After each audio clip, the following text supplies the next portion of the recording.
is the seventh session in this series, as Sunil ji had mentioned. And I'm sharing the screen now.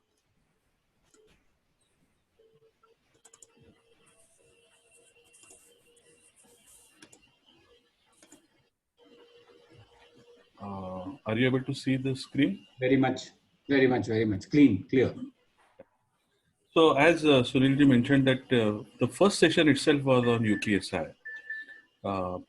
And then we had three sessions on various sessions with respect to the role of compliance officer predominantly.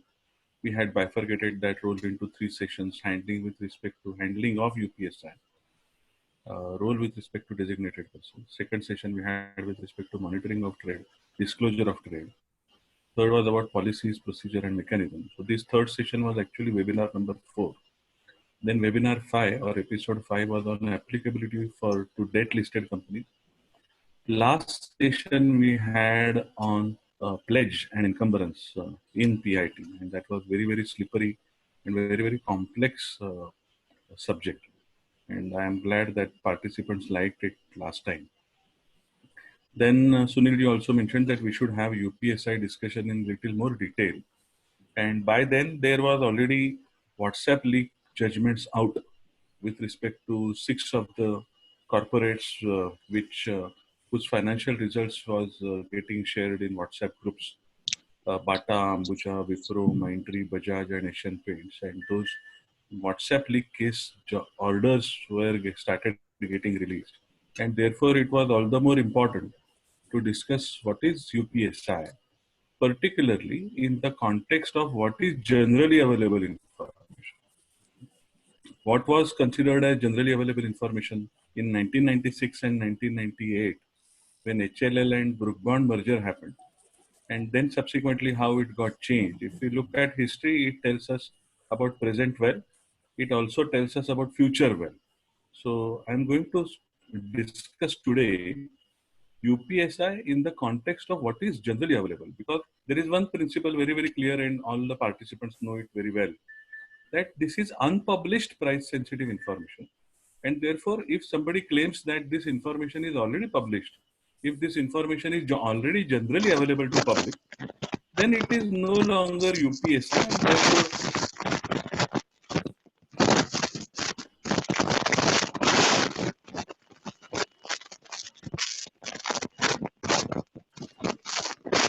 Narendra, I will have to request you to interfere and mute everybody.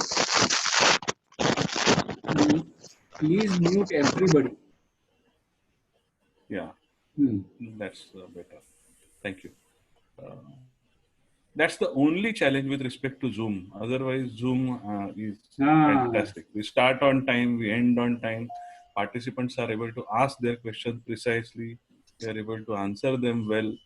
It allows you to save time. Waste of time is completely avoided. It's amazing. This is the only challenge. But Narendra has been doing it well. So in today's context, UPSI, first of all, we will discuss about. I think Narendra, you have to keep muting everybody. You know? Yeah, I'm doing it.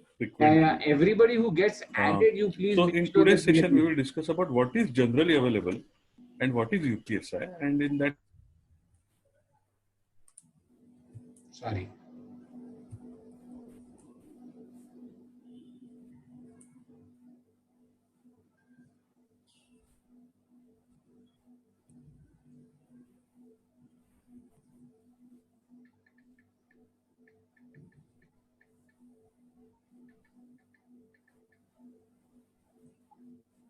Hello?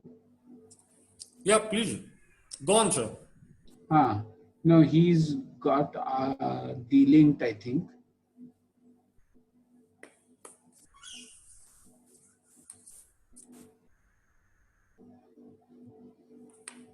He's got delinked, Narendra, but doesn't matter. He'll come back. He's joining. He's logging in. Fine.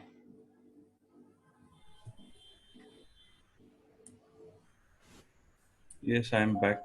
Yeah. Apologies for internet connectivity issue. It's raining here. Oh, that's why. Yeah. It's okay. Yeah. So these regulations came in 1992. And when in 1992 this regulation came and when UPSI was defined, UPSI used to say that UPSI means an information which relates to following matters. Now, what it means is following matters are necessarily UPSI. Over and above that, there can be certain other matters also which can impact price, can also be considered as UPSI. Now, this deeming factor, which was there in 1992 regulation, we find that that has been eliminated now, and there is no deemed UPSI in 2015 regulation.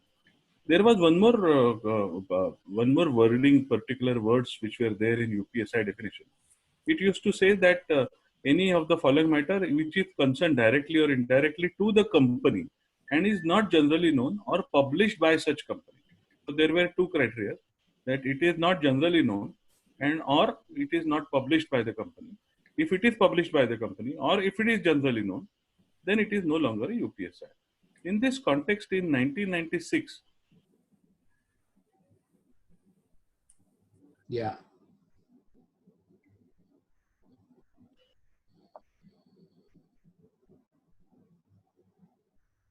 You've muted yourself, Makran. Ah. am I on mute? Yeah. Yeah. You now you're on mute. Yeah. You can talk. Why is it saying that? Yeah, please move this window away. What is this? It's continuously appearing. Yeah. It doesn't matter. You carry on. I should carry on. Yeah. You just carry on. It is gone. Yeah, it's evaporating. Ah. Yeah. So HLL, that is Hindustan Liver then, and Brook Bond. Narendra, can you help me to remove this? Please move this window away from the shared application. Do I have a copy of your presentation? No, I can share with you maybe. Please share and I will see if I can copy it for you. Ranjit, Yeah. you again try screen share. Okay. I just go out and try again. Huh. Just the same way that I did Okay. in the beginning. That seems to be a small problem today.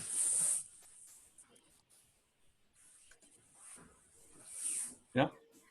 Yeah, now it's clear. Very much. Yeah. Thank you, Narendra. Thanks for guiding. So this was the first landmark case with respect to UPSI and what is generally available. And HLL and Brook Bond, that is Hindustan Liver and Brook Bond, both were subsidiaries of a common parent, that was Unilever. And there was a merger announced with respect of HLL with Brook Bond. And just before that merger announcement, HLL had purchased few shares of Brook Bond from UTI. And then SEBI charged them, HLL, in terms of, you were obviously aware about the proposed merger before the announcement was made. And you dealt in the shares, and therefore why you should not be charged under prohibition of insider trading regulation. HLL went to SAT and they argued that, look, this information, although we had not published on stock exchange, but media had already covered this news in enough detail, and therefore it was generally known to everybody. And although we had not announced this on stock exchange, it was generally known to public. It was coming in newspaper. Therefore, it was no longer a UPSI, and SAT accepted that at that time.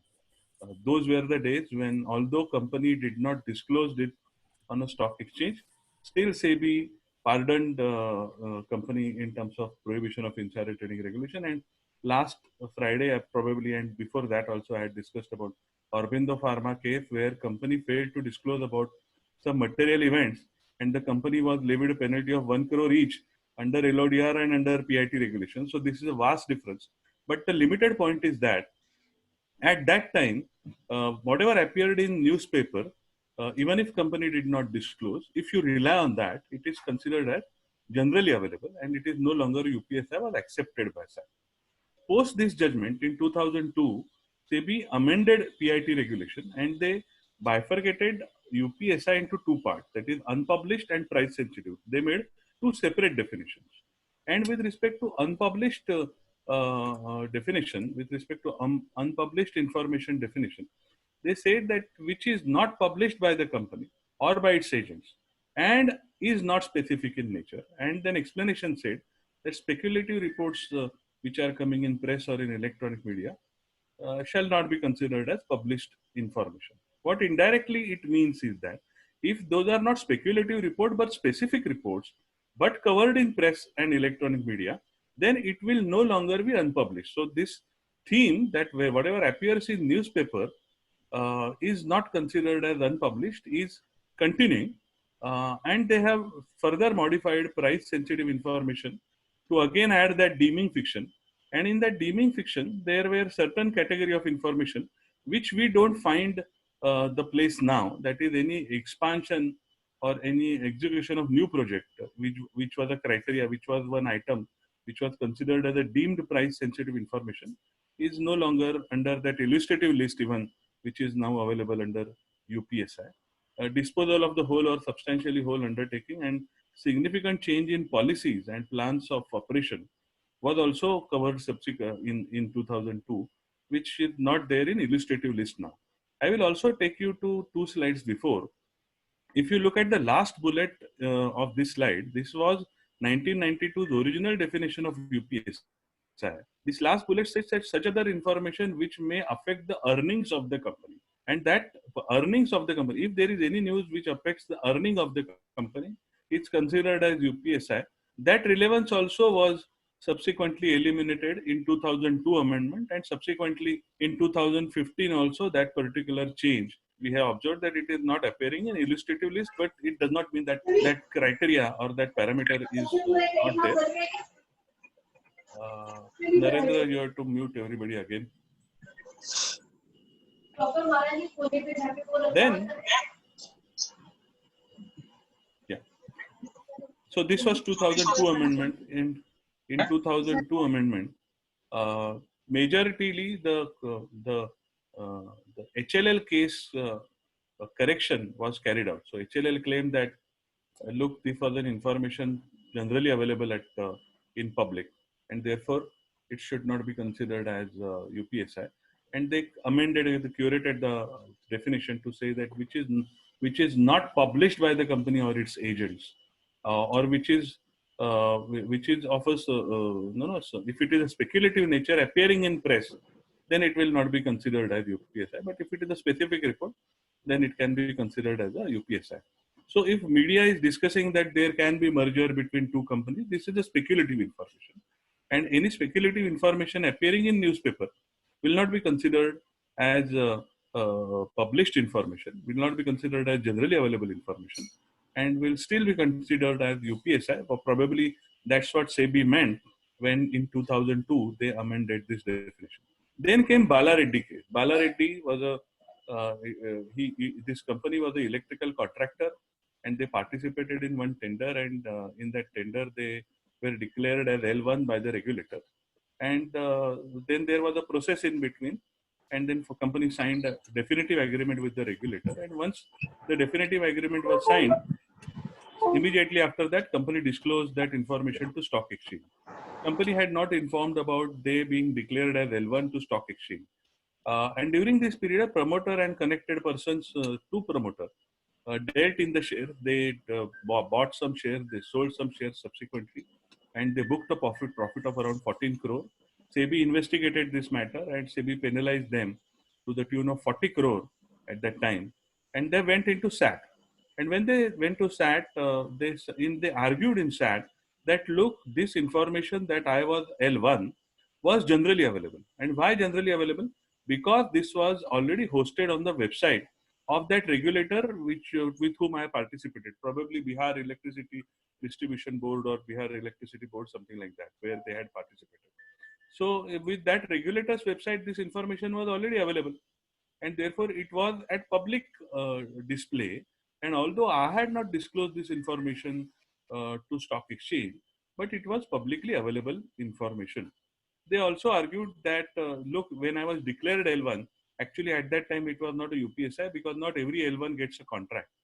The SEBI, SAT did not accepted this view, and SAT said that opening of the bid by a third party does not amount to intimation being published by the company or its agent. I will draw your attention to this wording of UP unpublished, which was in 2002 amendment. they said that means an information which is not published by the company or its agent.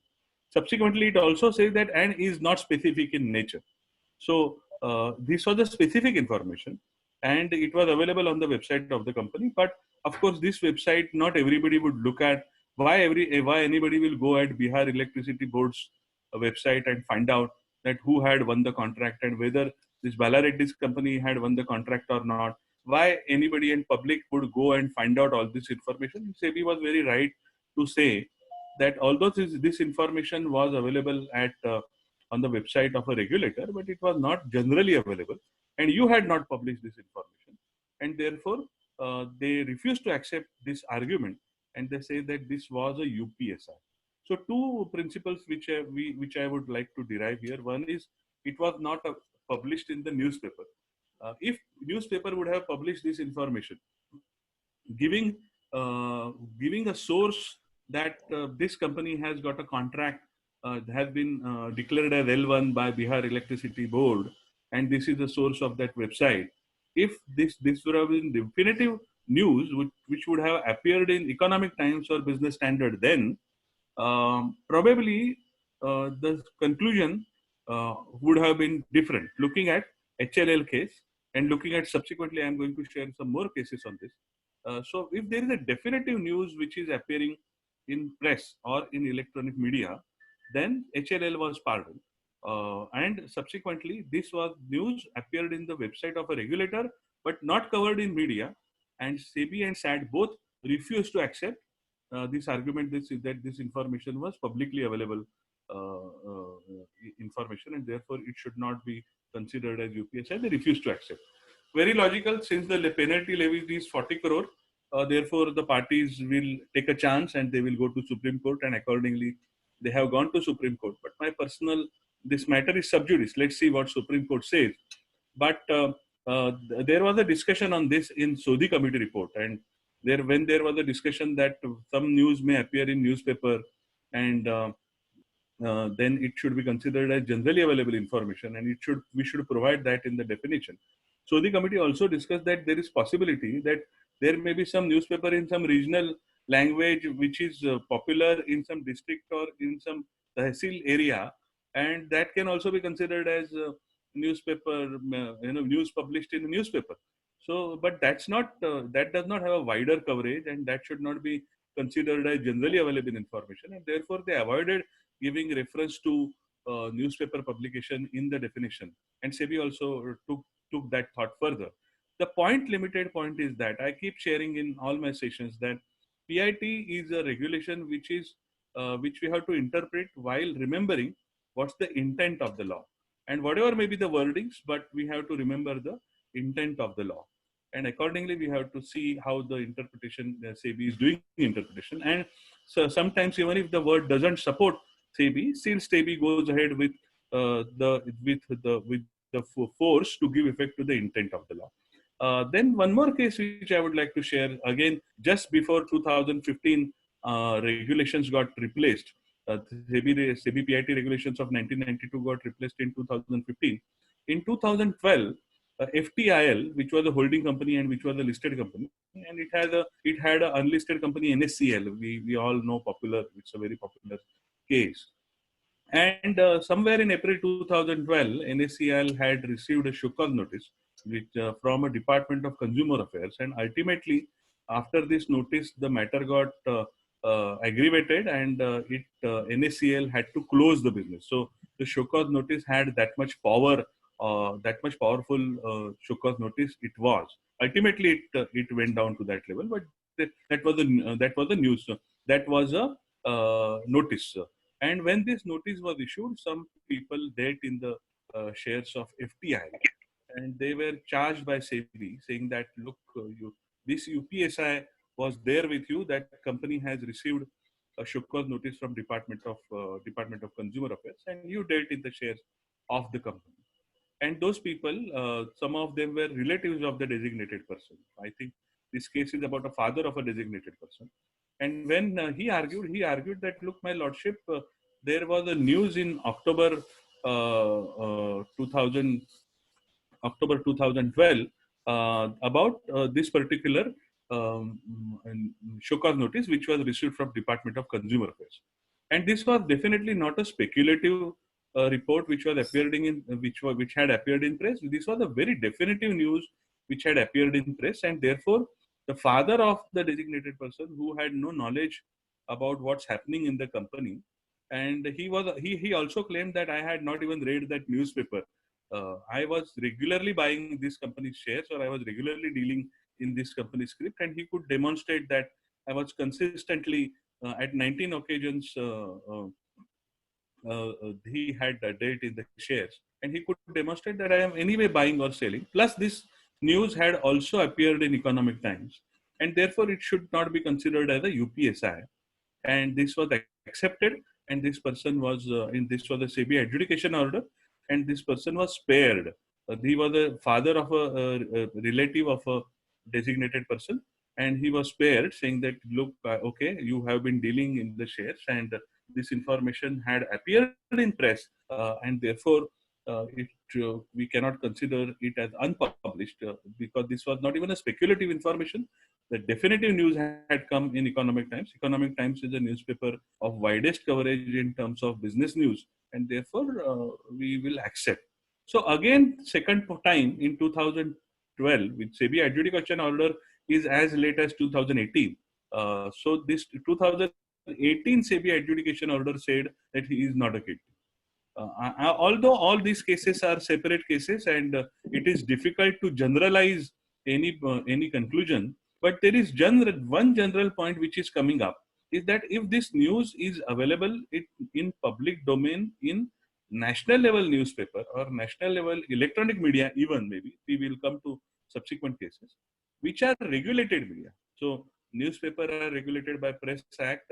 Electronic media is also regulated by Information and Broadcast Broadcast Act regulator, and therefore they are regulated and they are allowed to publish some information. Now there is always a debatable question as to whether a press can go into and investigate and find out about UPSI, and can they publish this news in their newspaper.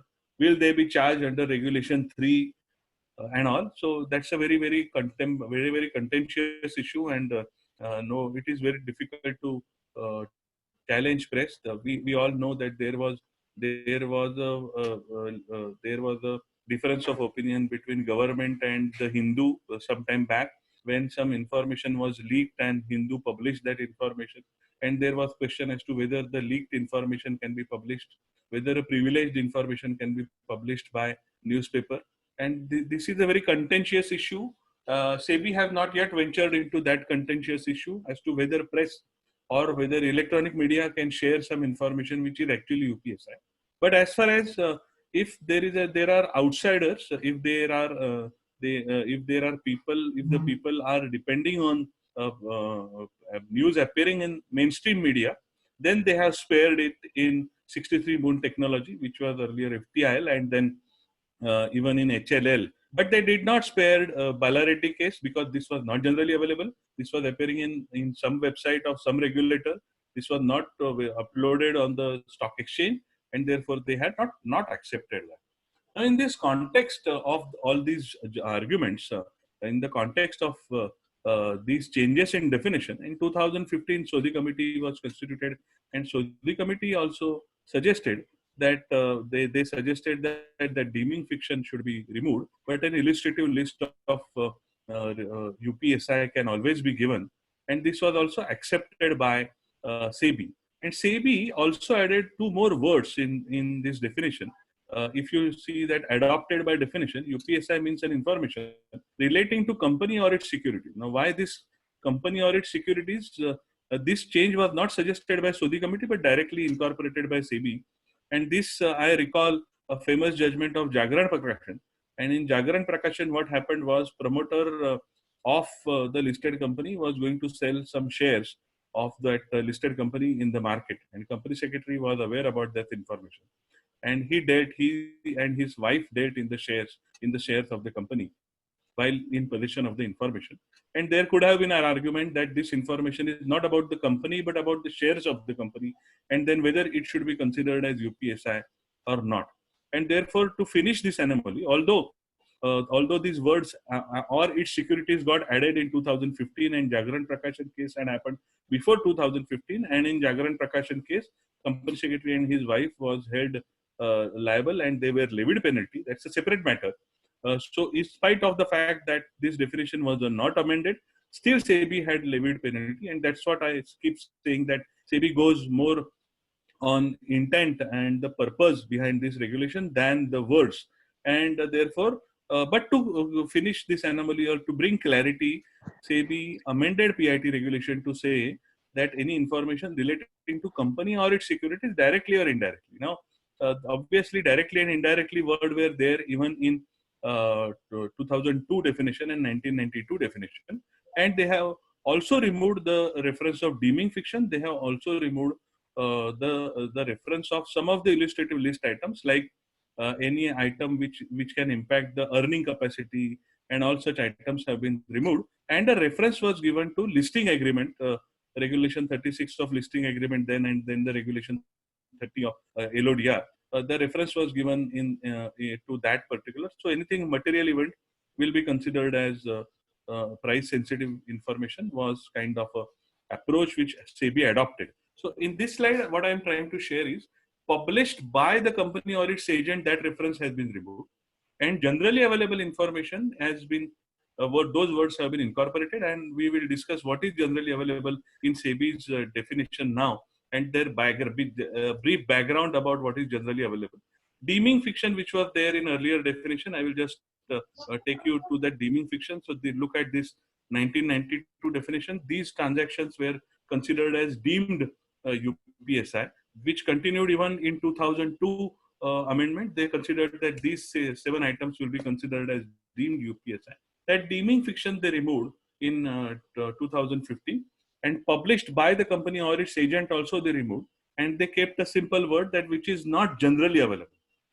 So taking this discussion further, so what is not generally available? And to that, SEBI Sodhi committee suggested that generally available information means an information that is accessible to the public on non-discriminatory basis. So information should be available on non-discriminatory basis. Those participants who have been attending this session regularly, they would recall my discussion on non-discriminatory basis and equality of information and dissemination and assimilation of market, all those concepts which we had discussed some time back. All those discussions, curious participant definitely would recall. Generally available information in Sodhi committee, they had added few words which I have kept in red, and shall include research and analysis report which are submitted by the research analyst. And they have also added that information that is accessible to public on a non-discriminatory basis, say information available on the website of the company, would normally be considered as generally available. What SEBI thought is, research reports should not be given a clean sheet per se, because research reports are not necessarily generated based on generally available information. Sometimes it may be created out of UPSI, and therefore SEBI kept that particular wordings out, and they restricted that generally available information means an information that is accessible to public on a non-discriminatory basis, and information published on the website of a stock exchange would ordinarily be considered as generally available. So they have still said that it would ordinarily be considered as generally available. There was a discussion that whether we should finish this anomaly and say that only information which is available on the stock exchange would be considered as generally available, and we should disregard any other information as generally available. And at that time, SEBI, Sodhi committee had suggested that we should not restrict to only information available on stock exchange. Sometimes the information may not be available on stock exchange, but it is available in media. And based on the information which is available in media, market has already factored about that particular news, and accordingly, everybody has taken the position in market. And sometimes even the brokers and sometimes individual traders who would rely on that newspaper item and they deal in the shares can also be considered as been violating of insider trading regulation, because the information is still not available on the stock exchange website, although it has come in newspaper, and therefore it is still not a generally available information, it will be still as a UPSI, and there can be risk of individual trader getting afraid or getting scared that he will also get dragged, saying that there is a violation of insider trading regulation. And therefore, a Sodhi committee thought it appropriate that whenever any news comes in mainstream media, then it should be considered as ordinarily generally available. And even if it is not available on the stock exchange website, still it should be considered as generally available. That was the thought process of Sodhi committee. And however, that is not coming out black and white in SEBI's definition. And I will also tell you the background of why probably this is not coming out black and white in this definition. Like Sodhi committee discussed, and probably some few minutes back, I narrated that if any news information is published in a newspaper which is only popular in a particular district level, can we consider that it is generally available? Obviously not. And therefore, anything which is published in media is not generally available. This is very, very subjective, and SEBI will always see through while concluding that whether it is generally available or whether it is a UPSI. Sodhi committee had deliberated on this research report mechanisms, and in 2014, recently, SEBI had come out with research analyst regulations in 2014, and in 2015, this report came of Sodhi committee, and then SEBI PIT regulations also came in 2015. And in that discussion, it was broadly discussed that if a research report is prepared based on the information which is generally available, based on his intellect, based on his intelligence, based on his analytical skills, if he's able to predict some number, then that cannot be considered as UPSI. That cannot be considered that the research analyst has accessed UPSI, and neither a person who has relied on that research report should be considered as having access to UPSI, because this research report is predominantly prepared based on generally available information. So Sodhi committee was trying to suggest that if research report which are based on information which is generally available, then anybody taking action based on those reports, okay, which are made based on information which are generally available, should not be dragged in insider trading and should not be considered as having debt in the shares while in possession of UPSI. However, it is very difficult to say that whether research report had made a report while in possession of UPSI or was not in a possession of UPSI. And therefore, as we saw in the earlier slide, SEBI had not given any reference of research report in the context of generally available information. Now come to Ambit Capital case, which was again in 2013, but settlement order was passed in 2019. This was the Manappuram Finance case. Due to RBI's change in policy, and RBI had changed policy with respect to loan to value norms. That means their capacity to lend money with respect to the security, and all such terms, all such regulations had changed, as a result of which their lending capacity was going to get impacted. Obviously, their earning capacity was also going to get impacted. And like any other gold finance company, Manappuram Finance company's lending capacity was going to get impacted. So during this was in 2012-13, and just before making announcement, they had involved Ambit Capital research team to discuss about how should we make a disclosure to press, to media, as far as these financial results are concerned. And the person who was involved in that call with Manappuram, he himself prepared a research report, and he circulated that research report, and this research report was circulated to his clients, and those were approximately 2,000 customers he had circulated, and he changed his advice from buy to under review. Obviously, Ambit is a regulated entity, is a SEBI intermediary, and probably there was a charge that they prepared this research report based on a UPSI, and which they should not have done, and therefore there was a divergence of UPSI, violation of Regulation 3 now, and earlier regulations also there was a violation of 1992 regulation, and SEBI had probably issued a show cause notice. This was issued to Ambit, and Ambit settled that at a fine of rupees 6 crores, my dear friend, my participants. By mistake, in some of my earlier session, I had mentioned that Ambit settled the case for 1 crore, but that was my error. Let me correct that. It was a 6 crore penalty which Ambit paid, for leaking a confidential information, which was the UPSI then, to their clients much before the financial results were announced. Now, as a corollary to this case, what happened is Ambit shared this research report to some 2,000 people, and amongst those people, there were five mutual funds who had received that report. And once upon receipt of that report, they took some position in stock market, although Manappuram had not announced the financial result. SEBI issued the show cause notices to them, and one of such matter, IDFC matter, has been come out. SEBI has issued an order with respect to IDFC mutual fund. IDFC argued that, look, this information was shared first of all by Ambit, which was a research report shared by a SEBI regulated entity to us. Second, this news was flashing that day, throughout the day, in CNBC TV 18 with respect to change in policy and its impact on Manappuram. So there was one is a research report. Two, this news was flashing in mainstream media, that is CNBC TV 18. Three, I am taking this decision as a fiduciary. I have not dealt in the shares in my individual capacity.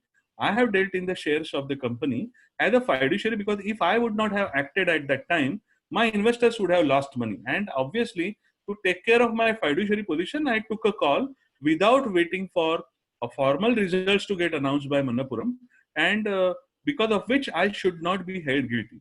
They also highlighted one paragraph which was there in Ambit Corporation's research report, where it was highlighted that this report is there was a specific disclaimer that this is based on the publicly available information and this is not based on any UPSI. Now, hearing this out, SEBI gave them a clean sheet saying that it is primarily companies and management responsibility to not to divulge UPSI in any meeting with research analysts.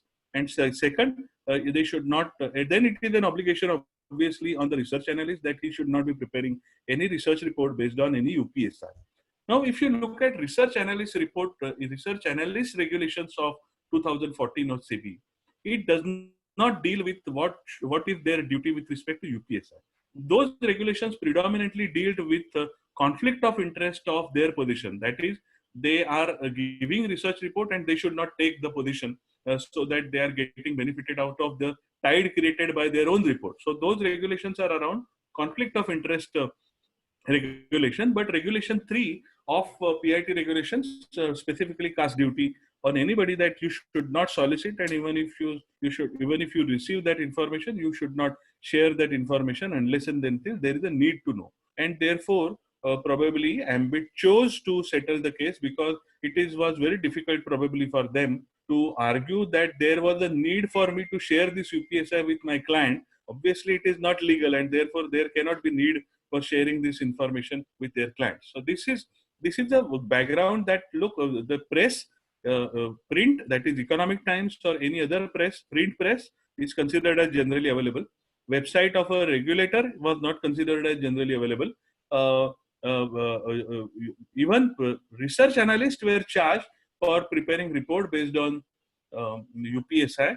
However, and the mutual funds who have relied on that research analyst report were spared, and therefore Sodhi Committee's concept partially has been adopted or implemented by SEBI, and this is a very recent order, 26 March 2020 SEBI order with respect to IDFC mutual fund, and this was in the context. And when we connect these dots and when we connect these judgments, actually it makes very, very clear. Now, in this whole background, let's try to look at WhatsApp leak. And as I told, there were around 15 companies whose financial results were getting circulated on WhatsApp. However, 6 of those companies' matters have been dealt with.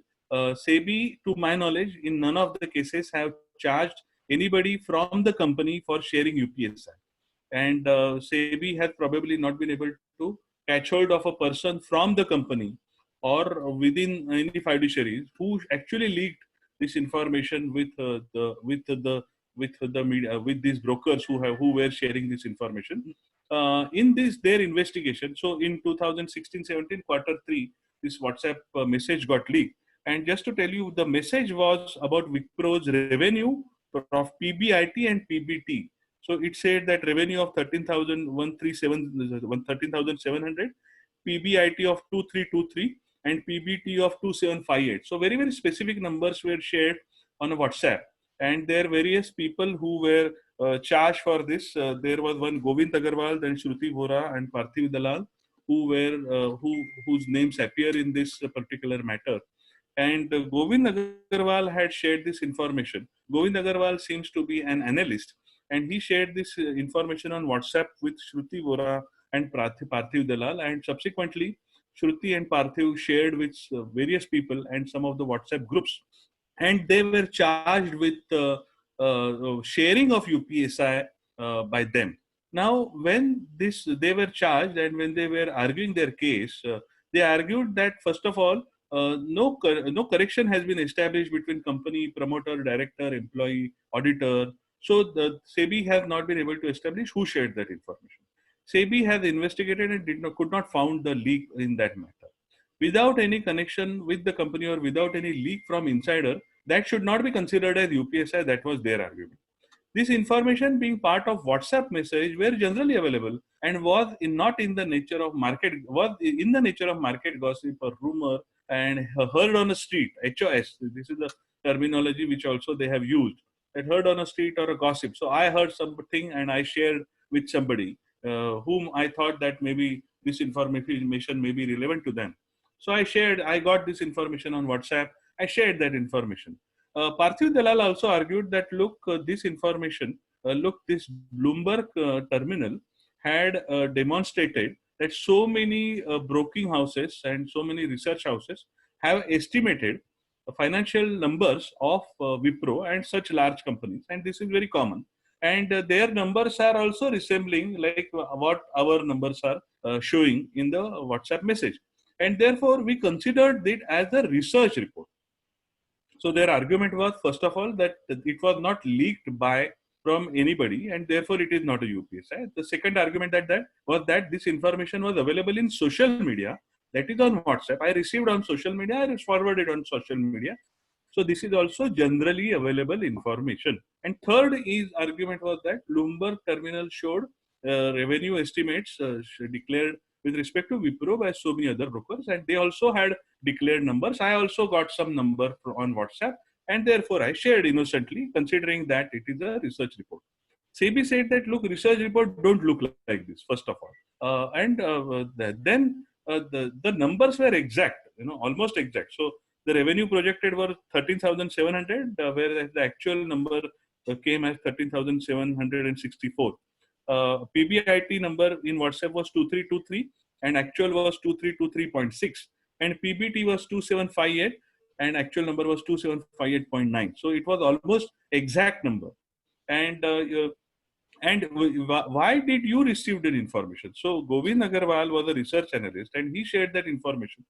If he was a research analyst and if this information was shared as a research report, then why it was shared with the marketing people? So Shruti Vora and Parthiv Dalal both were from sales and marketing team of one stockbroking company, and why it was shared with a marketing company, and SEBI refused to accept that WhatsApp is a generally available information. WhatsApp is a message which you send one-on-one or few groups which are selected group, and therefore this can't be generally available to anybody and everybody. So SEBI has refused to accept that what social media can be considered as generally available information. And if anybody who is active in this social media and how this information comes to us, be it LinkedIn, be it Facebook, be it with Twitter, or be it with respect to Instagram, wherever we have shown interest, those news come to us, and wherever we have not shown interest, those news don't come to us.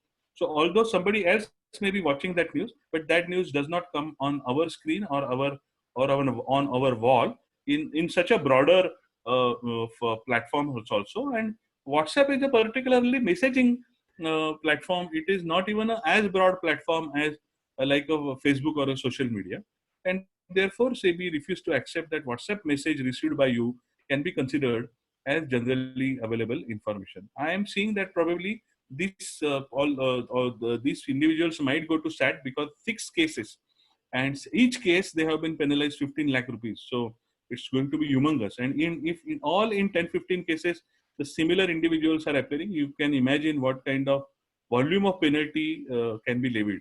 And in the order, there is no reference of any trading being done by these individuals. So they have not made any profit directly, but they have shared this information.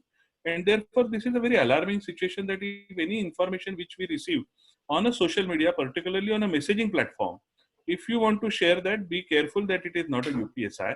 Otherwise, there can be charges on you in terms of sharing of UPSI, and the penalty levied upon them was under 15G, and under 15G the minimum penalty is 10 lakh rupees, subject to maximum of 3 times or of the profit or to 25 crore. They have been levied a penalty of 15 lakh in each of these 5 cases which I shared. Why research analyst report was considered as generally available and WhatsApp was not considered as generally available? For example, mutual fund acted on research analyst report which was given to them by Ambit officially, and they were not charged with they were not held as guilty. But somebody acting on information which is shared on WhatsApp, and they want to claim that this information is also research report. Why it is not considered? Because both media and both research analysts are regulated by SEBI, and therefore, since those are regulated, therefore SEBI can take separate action on them if they have generated a report based on any UPSI. Likewise, they have taken action, and SEBI, Ambit has settled that case with SEBI. And therefore, WhatsApp cannot be equated with first with research report.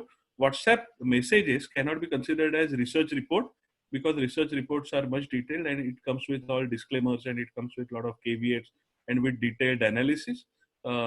Media shared that information. For example, Bloomberg shared that information every morning. If you go to any popular news channel, you would see that which company's financial results are going to get announced and what are the estimates.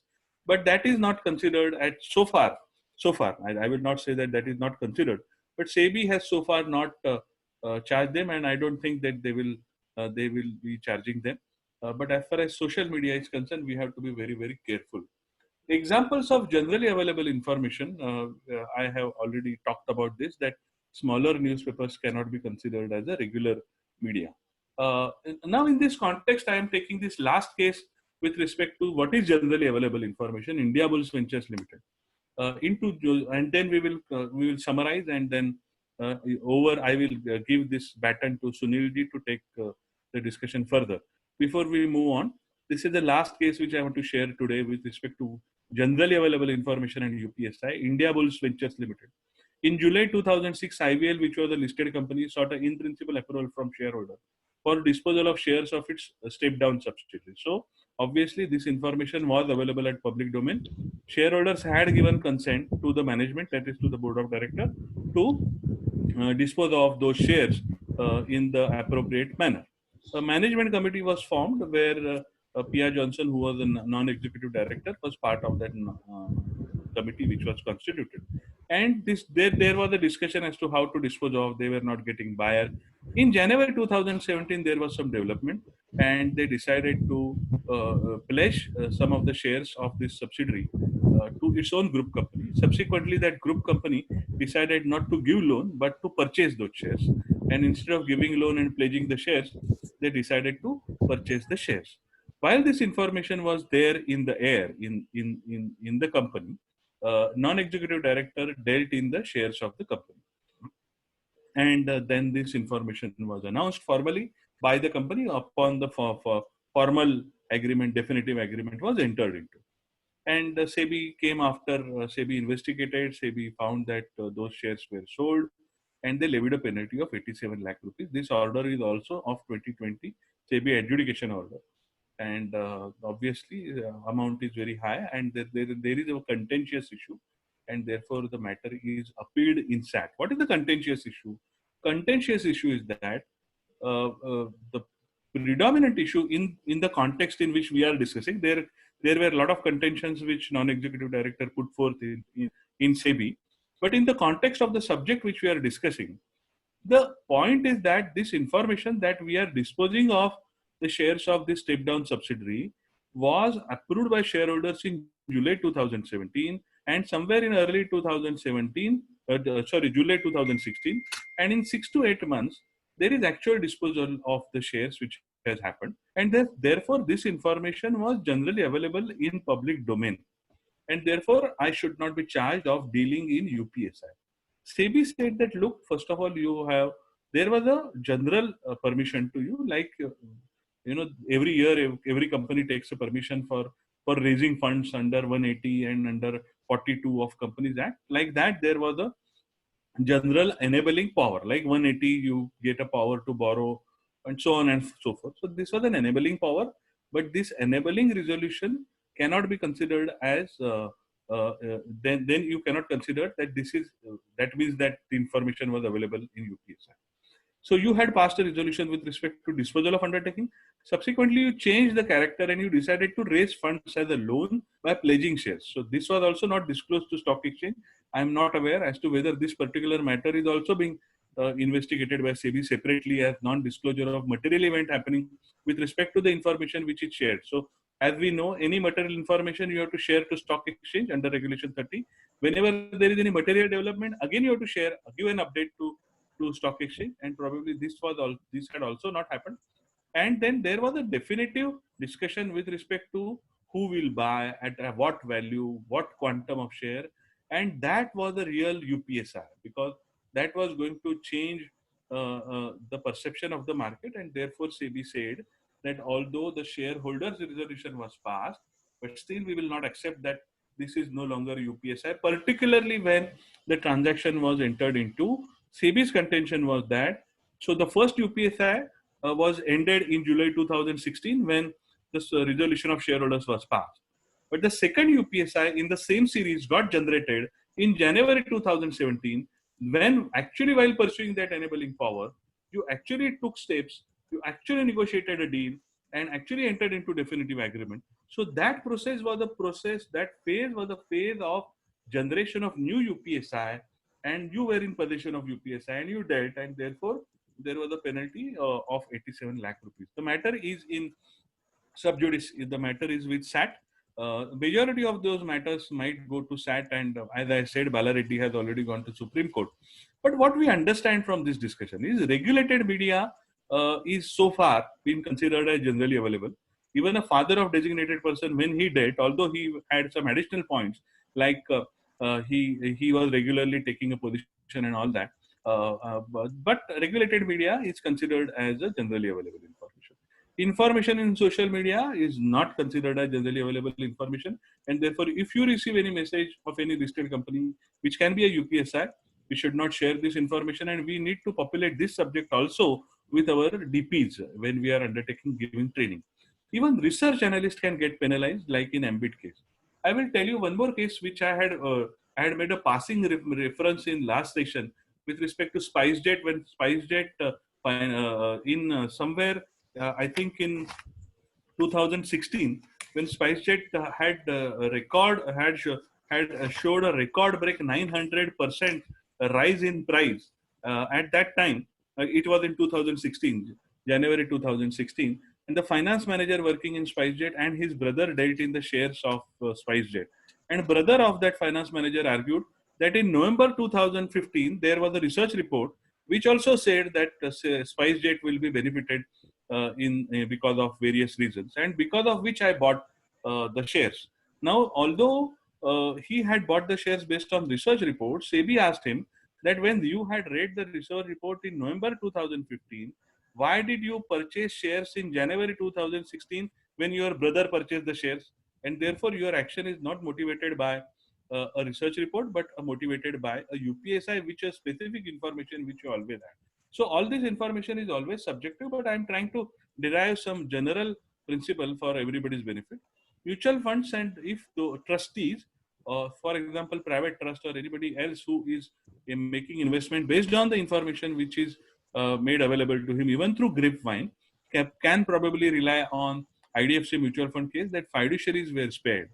But even if in this case, even in IDFC case, I had read that SEBI had also inquired as to whether any of those individuals working in IDFC had dealt in the shares of Manappuram, and they had found that none of them had dealt with, and therefore there was no case like that. Um, Further, in HLL or in Balareddy or in India Bulls, we have seen that a particular material event had happened and SEBI had not informed, SEBI Stock Exchange was not informed about that material event, and company was not penalized. But in the recent past, look at Aurobindo case, look at Yes Bank case, look at ICICI case, non-information of material events has also been penalized twice under regulation 8 of SEBI PIT regulation, that is para 1 of Fair Disclosure Code, where it says that you have to promptly disseminate the information, and also under regulation 30 of LODR. Majority of these cases have been penalized twice under regulation 30 of LODR and under this, and therefore UPSI, we need to remember that it needs to be any material event, if it has reached to certainty, it has to be disseminated to stock exchange. And one more important point with respect to Piaggio's case, with respect to this particular India Bulls IVL's case is concerned, it is possible that you may disclose an information which has become material to stock exchange, but subsequently some new development might happen, and as a result of that, or as a result of those new development, new UPSI might get generated, and as a result of that, you again need to make an entry in SDD and track all those people who are in possession of UPSI, make them aware that the window is closed, and ensure that none of them are dealing in the shares of the company. I think this was all with respect to UPSI, particularly in the context of generally available information. And over to Sunil ji. And then those who have questions can always raise their questions in chat section. We will try to answer them to the best of my capacity. Like in last time we discussed about pledge, it's a very slippery ground. Similarly, general information available is also very, very slippery ground, and it changes from case to case. Still, whatever I could gather a general information, I had shared. Sunil ji, thank you.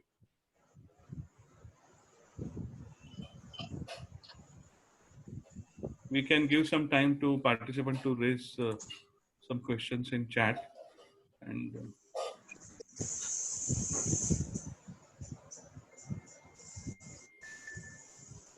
Sunil, you are mute. Now, am I audible? Yes, audible. Very good. Thank you so much.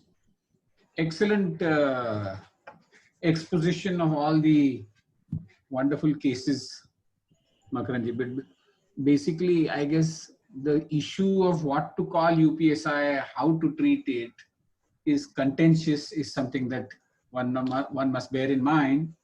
And essentially, the error should be on the side of caution rather than on the side of danger. Correct. Yeah. When in doubt, disclose. When in doubt, enter in SDD. When in doubt, close window for all the employees. Exactly. It is such a humiliating situation. And these days, many clients of ours keep coming to us that, look, this is a person who has dealt with in the shares, and the matter goes to audit committees. Board audits committees are very, very serious about it. There is one question. Yeah, there are. I'm seeing one question.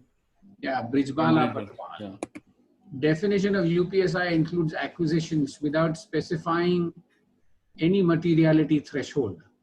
Should trading window be closed for any proposed acquisition when we decide to take to board, or acquisition should be seen from materiality lens, expected to materially impact price upon coming in public domain for it to be considered as UPSI? What is industry approach? Yeah. Thanks. There is one more question she has, but first please address this and then I'll read out the second. So my submission is that actually having acknowledged that not every acquisition can be price sensitive for large companies. For example, if your turnover is few lakh crore, and if you are acquiring company in few lakh or few crores even, that cannot be considered as material, and closing window and all of that may not be relevant. And therefore, if you now under regulation 9A, we need to define what is UPSI, and that policy can be framed by the company. Particularly whoever are regular acquirers, they can always frame a policy that unless and until it is either meeting some monetary thresholds, or if the top management feels that this is going to be UPSI, unless and until they feel that they need not be considered as UPSI. Some companies have been practicing that, and some majority of the companies, however, are going with the flow, because since there is an illustrative list, and therefore to be on a safer side, everybody is disclosing. This is an industry practice, because if you feel that it is not relevant, it is not UPSI, and SEBI feels that it is a UPSI, then it is a trouble. For example, in Jubilant Lifespace case, when they disposed of one hospital business, and hospital business was disposed of for some 44 crore, and that was in a minuscule number of percentage in terms of consolidated turnover and profit. I will be sharing that in the next session in terms of turnover, profit, how do SEBI perceives that. So in Jubilant case, SEBI said that although it was a minuscule number, but it was a strategic call to exit hospital business for a Jubilant Lifespace, and therefore it was a UPSI, and you should have disclosed that to stock exchange. So when you set any threshold, you always run a risk that SEBI may perceive as concealing of an information. So that risk is there. So therefore, majority companies are adopting a practice that every acquisition people are reporting as UPSI. Yeah, UPSI. And whenever there is any material thing happening, they have been disclosing to stock exchange. Yeah. Right. So the second question from her: issue of shares on exercise of ESOPs is not meant to be UPSI under change in cap structure part of UPI. Is that Absolutely. a correct approach? Yeah. I mean, almost every company is adopting that approach, that when they are receiving request for conversion of their stock option into share, they are not closing the window. In fact, share exercise of shares under ESOP, a particular transaction has been excluded from the trading definition by SEBI in 2015 FAQ. And definitely this exercise of ESOP is insignificant value, generally, unless it is significant value, then it would differ. But generally it is insignificant value, and therefore companies have been adopting a view that ESOP is not a UPSI, and I am also aligned to that view. In 99.99% cases, there can be stray case where it is significant value, and then the conclusion will change. But materiality is relatively simple to understand. So if it is a material event, then you obviously are going to make sure that it is reported. Or at least you should. That's what you're saying. Yeah. Okay. So from Rishim, there is a query which says slide 17, regulated media. Yeah. Can you please explain once more?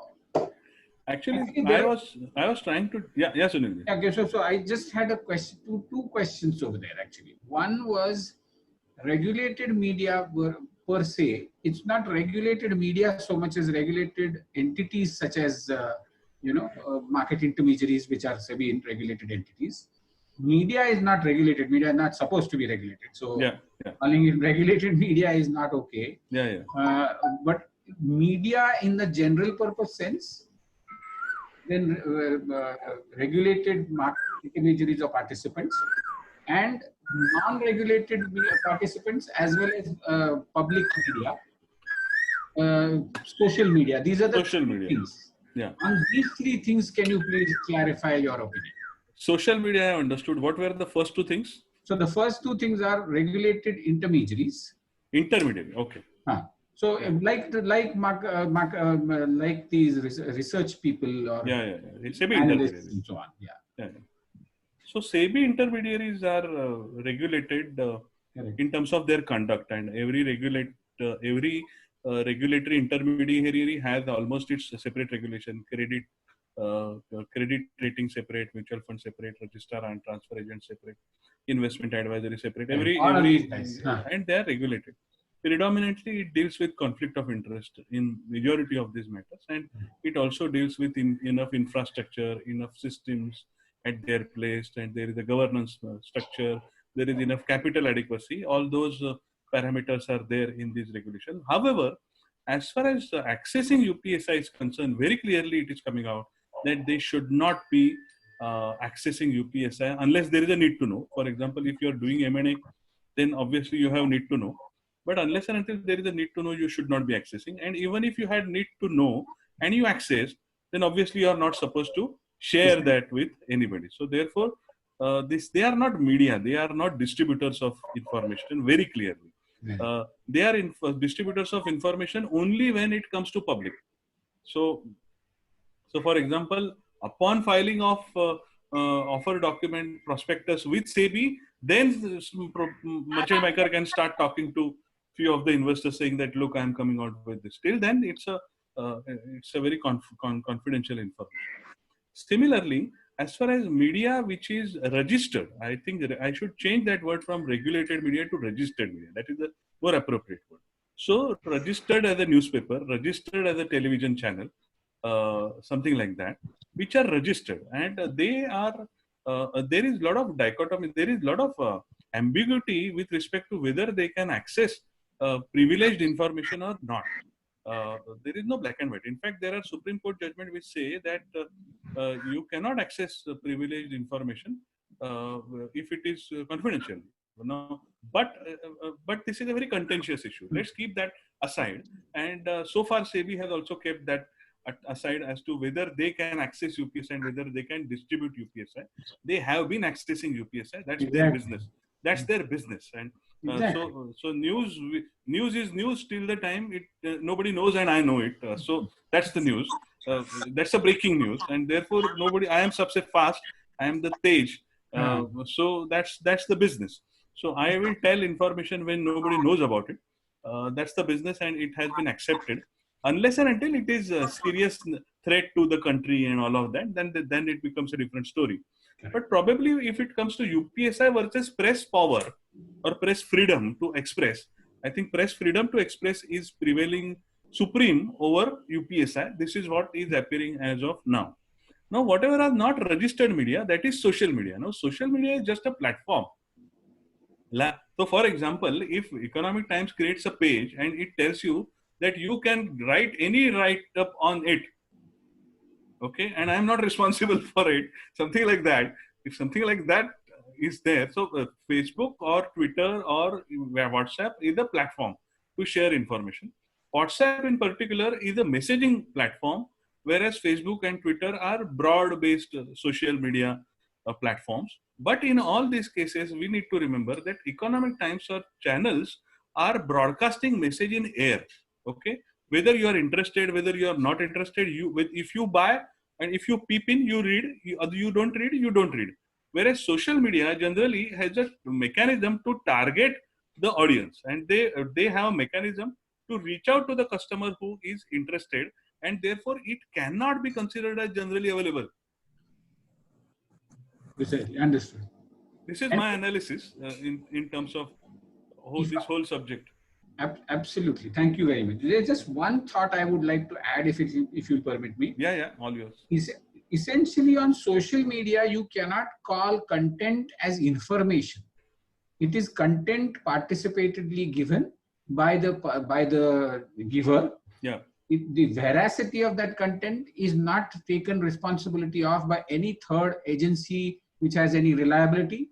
So whatever you are hearing, that somebody says X, Y, and Z, that doesn't mean there is any reliability, like in standard or registered newspapers saying it, which has a research and a reputation to protect. So they will not just blast some hearsay or some rumor. Absolutely. Which is very, very true or possibly true of social media. Yeah, absolutely. Okay, great. Now let me come to the next question from Chaitali. Sir, nowadays, SEBI has started investigating WhatsApp chats to crack the cases. Can you throw some light on mechanism and what general precautions we as a market participants have to take? As sometimes in a very friendly manner, people discuss about trades and company views on WhatsApp. How do I deal with WhatsApp is the question I think she's asking. I think as far as views, this company will do good, this company will not do good, I feel so. It's not a UPSI, it's a market speculation, definitely. But when there is a definitive information, particularly about profitability, particularly about new product launch, particularly about the health of some key people, or about some internal disputes, if you have such information and if you are sharing that and forwarding that to any other group, be very mindful. Be very mindful, because it can be contentious issue. These are definitive news, and if it is not available in general media, and if you are sharing that on WhatsApp, then it's a risk. If you are sharing a risk of an Economic Times portal and forwarding it further, then you can always take a defense that, look, this information was published by ET, this information was published by LiveMeet. So therefore, this is generally available information, and I am just sharing whatever is generally available information. I don't think SEBI would object to that.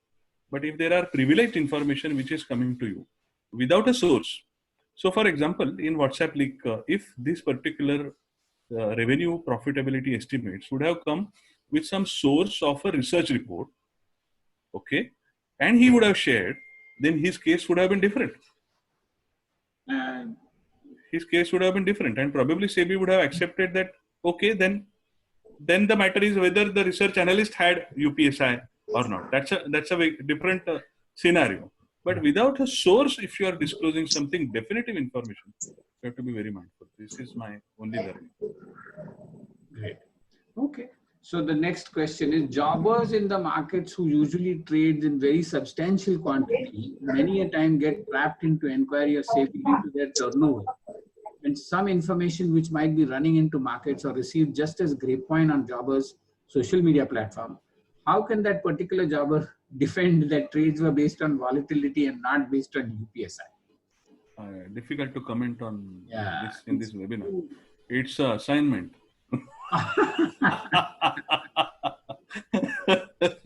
This can be a professional assignment to me.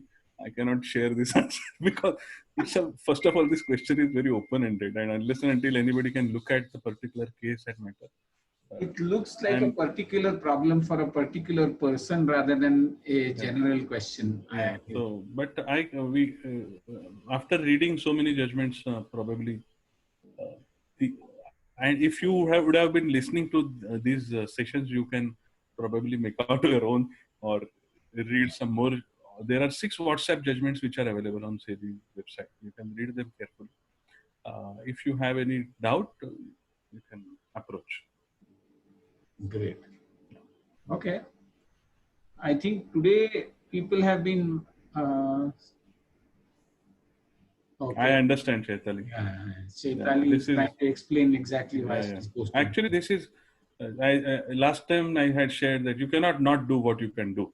So if you are continuously receiving such information, and you have audience who are excited to receive it, to stop that temptation is really a challenge.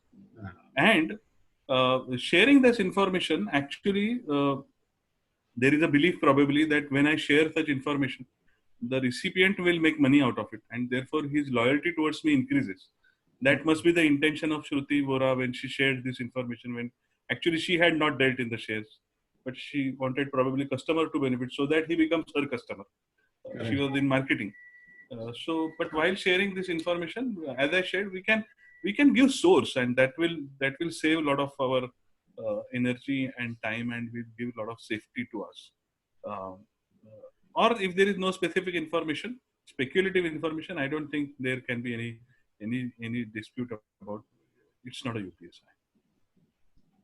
Can I ask you a slightly slanting question on the same issue because of what Chaitali has just said? Yeah. And what you just said just now. Suppose, I don't have a source. Yeah. Okay. But I do want to share something, and I want to basically let people know that, there is a possibility that this may be true. Yeah. So if I just say this is a market rumor floating around, deal with it as you will. Disclaimer. This is my disclaimer because. But actually, SEBI's problem is not that you investigated somebody on a right information or a wrong information. SEBI's problem is that you were sharing right information before it went public. but like you rightly said, so I got information which was supposed to be accurate, which was supposed to be from a good source, which I knew, but I cannot disclose. And then we should not share that. So then you should not share that. And you cannot get away by saying it's a rumor, this, that. No, better not to share. We cannot share that. Fine. Okay. Last, or not last actually, but outlook / projections / budgets presented to board. Are they considered UPSI? Your views, please. How about monthly financials / 2 months numbers basis unaudited numbers? Would you consider that as UPSI? Actually, at least second part, my opinion is definite. That monthly financial, 2 months, 1 month are UPSI, no doubt about it. Yeah. Those are definitely UPSI. Projections, budget. If you are also giving general guidance, like large companies used to give some time back. Some companies have stopped giving general guidance. But if you start giving guidance, then these projections and budget is generally available in the market, and therefore it is no longer UPSI. We have been suggesting many companies that you give general guidance, but there are some uh, other side of the coin is also there, that once you give, then if you fail to deliver, then there can be something different, and therefore but outlook, strategy, projection, budgets, there are companies whom we interact, whose CFOs can tell me what will be the turnover and profit of next quarter, definitely. So the business is so Rock solid. rock solid, and it is first of all, you cannot order me now and I produce. That's not possible. It takes 2-3 months, and therefore how much I will be able to generate, I know very clearly. So they have UPSI perpetually in that situation. They have UPSI perpetually in such situation. So they are not going to be able to trade, period, essentially. So trading plan is a concept which SEBI has been propagating. SEBI had also come out with a concept paper on easing some norms with respect to trading plan. Someday they will take trading plan as a subject in insider trading. This discussion. So that can be the only recourse, or the other recourse is regulated. For example, SEBI had said that participating buyback, delisting, open offer, all such issues can also be considered as a exempted category. So somebody can rely on that. Okay. Yeah. There is a query from Rachna. In a structural database, you have to record if you are sharing any documents. Example, during audits being conducted. Will internally sharing of agenda notes also be reported in the SDD? Yes. Yes. Correct. Simple answer. Yeah, I guess. And I had shared that in this session also, last session also, probably last to last session also. But that even internally, when you are sharing, you have to update that. And there we had also discussed about nodal officer. That is, within one department, there are companies who say that only head of organization will share the UPSI with anybody. So such type of practices are always useful. Internal people's data also needs to be entered. Chaitali is being kind to me, so let us thank you, Chaitali, and let us move forward. In a deal scenario, from Ajay Agashi, there's a query. In deal scenario, whether data can be shared with due diligence service provider. Yeah. It can always be provided with a. I think people. Thank you. Yeah. So under Regulation 3, there is a specific mention that whenever you are undertaking a transaction which requires open offer or which requires public announcement, then you can always share that information if the board fits that this information is in the best, if this sharing of information is in the best interest of the company. And confidentiality agreement will have to be entered by the company with those agencies, and that information has to be shared 2 days before before those are consumed actually. So if we read Regulation 3, that gives enough guidance. But deal scenario, these are need to know basis. We will be regulated. Those service providers who are receiving this information, we will be regulated by our own code of conduct. We should not be dealing in those shares. We should not be sharing this information with anybody else. And we are also required to maintain SDD in our records. And all that care we have to take. And the company has to enter into confidentiality agreement. We have to enter into confidentiality agreement internally with our team members and have our mechanism to track that. With that, this is possible.